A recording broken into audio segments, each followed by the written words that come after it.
কোথাও একটা গিয়ে আমাদের সকলের জন্য একটা সান্ত্বনা রয়েছে, আর সেটা হচ্ছে পশ্চিমবঙ্গের কোনো রাজনৈতিক দলই চাইছে না 1 বা 2 দফার থেকে বেশি দফায় এবারের বিধানসভা নির্বাচনটা হোক।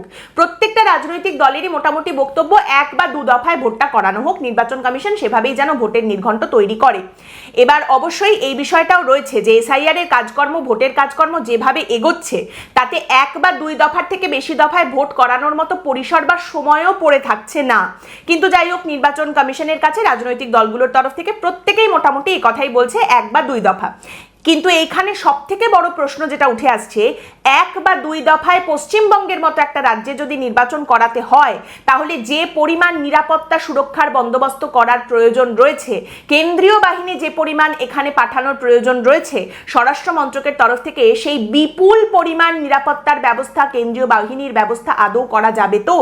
নিরাপত্তা নিশ্চিত করা যাবে কি? এইটা কিন্তু একটা বড় প্রশ্ন এখন রয়েছে।